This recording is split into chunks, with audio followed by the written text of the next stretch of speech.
Just over 10 years ago, I was fresh out of college and had moved back to my parents' house for the free rent and food for 9 months, before I was leaving the state for graduate school. To earn some scratch, I took a part-time gig doing some light bookkeeping for a small business owner guy that my dad knew. They had a business where you could rent low-level farm equipment, a small mom-and-pop type thing in the sticks. Since they knew my family, they trusted me to go in there for about 15 to 20 hours a week and check and file the rental forms, make sure nobody missed a payment date, answer an email or two discussing prices, availability, etc. Super easy gig. The old building where I worked was about 90 years old and it was at the top of this little hill. The downstairs used to be an old country bar until the 1970s. I could work any hours I wanted to as long as the work got done, so I'd usually go in after 7 p.m. and stay until around midnight or 1 a.m., since I knew I'd be alone and could listen to music loud and take my time.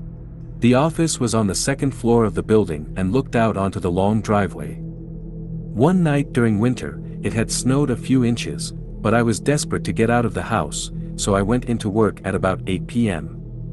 I always left the gate open at the bottom of the hill, since nobody ever showed up at night, and we were literally in the middle of nowhere. To even turn onto our short road, you had to only be coming to our specific building and know it was there beforehand. So, I was jamming away to some music and having some coffee, and I kept glancing at the snow outside as I worked, since our one orange street light reflected onto the ground at the gate and was causing the light to shine off the snow in a really cool and beautiful way. Around midnight I went downstairs to do my bathroom business, then came back upstairs and got settled back into my work. I probably did about 5 minutes of work, when I glanced outside and saw a huge imprint of something in the fresh snow just below the orange light. It seemed like a huge dog or substantial animal had just rolled around on the ground there on its back or something. Since I didn't notice it just 15 minutes before, it had to have happened while I was in the bathroom. I shook it off and assumed an animal was attracted to the light or something. At around 2 a.m. I was leaving and got out of my car to lock the gate, and to be honest, I had pretty much forgotten about the imprint in the snow. But when I looked down, I was shocked to see that it wasn't just some disturbed snow, but it was undeniably the imprint of a human-made snow angel. I used to make snow angels when I was a kid, and they are also very recognizable, so I 100% knew for sure that's what this was. And it was deliberately made underneath the light post. But it wasn't from a kid, it was from a very large person.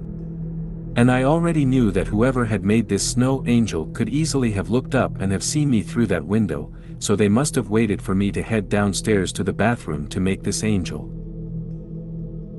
No cars had pulled up to our building since I did not see or hear them, so I glanced around for footprints in the snow and saw that there was one set that led to the nearby woods to the right of the building. It was clear the person didn't use the road, but instead came from the opposite side, which instantly made me uneasy, since that side was just trees and darkness for miles and miles. By now, I was freaking out and trying to get back in my SUV. And that's when I heard it. Before I could get inside, I heard loud, high-pitched laughing coming from the woods. It almost sounded like a fake laugh, like the witch in the Wizard of Oz, like someone was doing it fake on purpose. It was close enough that I knew they could see me, but I couldn't see them at all, since other than the street light I was under, there was no illumination. After a few seconds of laughing, they stopped. And then it was just silence everywhere, except for my heart beating through my ears. Then, the laughing started again, though louder this time, more like screaming and laughing combined. I sort of froze for like 5 seconds, listening in a panic. Now, I spent a lot of time in that area, and I know what coyotes and foxes sound like at night with their high-pitched screeches during mating season, but this was very human. It felt like it was an adult man trying to emulate a woman laughing, like someone was deliberately trying to make a fake scary shriek laugh in order to scare someone. Well, it definitely worked. After 5 seconds, I immediately filled up with adrenaline, got in my car and drove the hell away from there as fast I could without sliding off the road. I worked there another 6 weeks or so and never had a single issue, though I knew where my boss kept his gun, and I always made sure it was there when I started my shift. And I certainly always locked the gate from then on.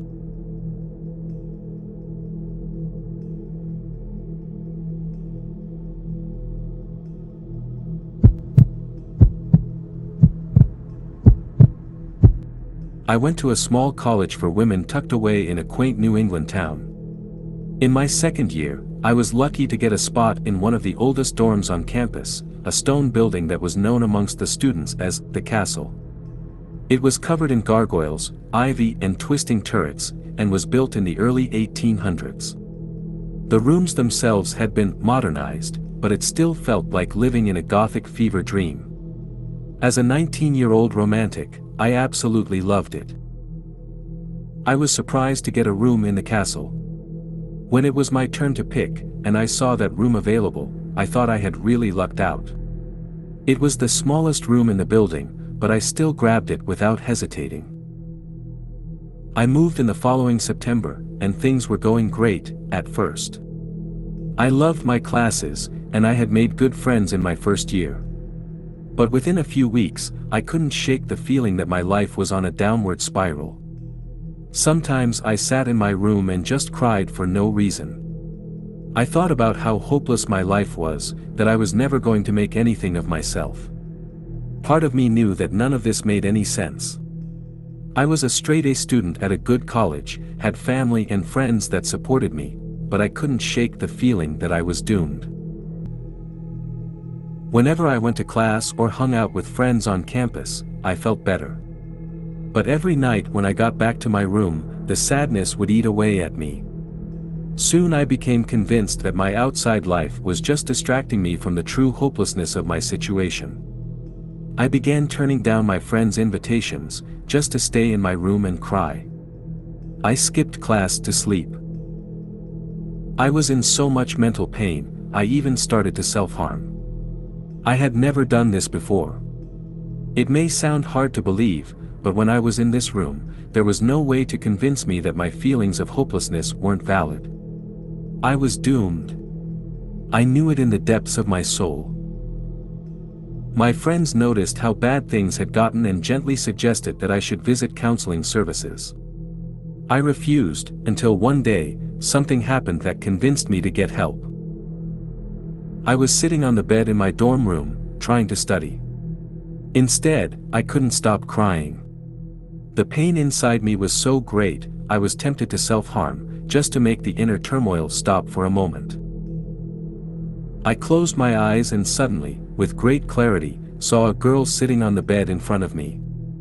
She had brown hair that hung to her waist, and she was looking down at something, so I couldn't see her face. Then her eyes shot up toward me. She was crying and snarling all at once, the nastiest face I've ever seen a human make. Her arms were covered in blood. I had an overpowering feeling that she wanted me dead.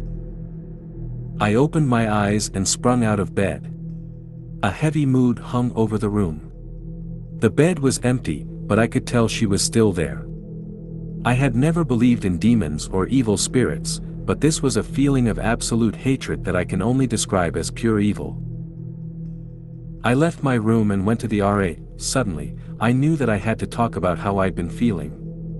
It was the hardest thing I'd ever done. I told my RA about the depression and hopelessness and self-harm.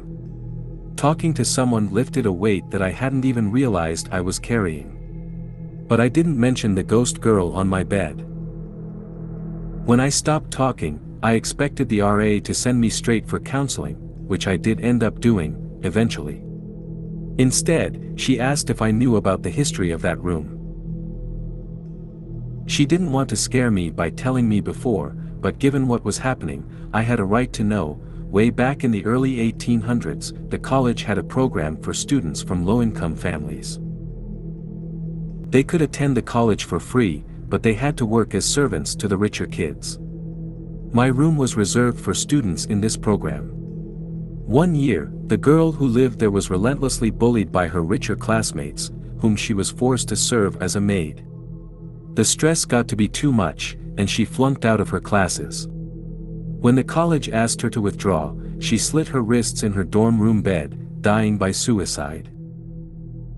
I stayed with a friend until student life could find me another room. As soon as I left, the depression lifted. And to this day, I'm convinced that if I had stayed, I would not have made it out alive.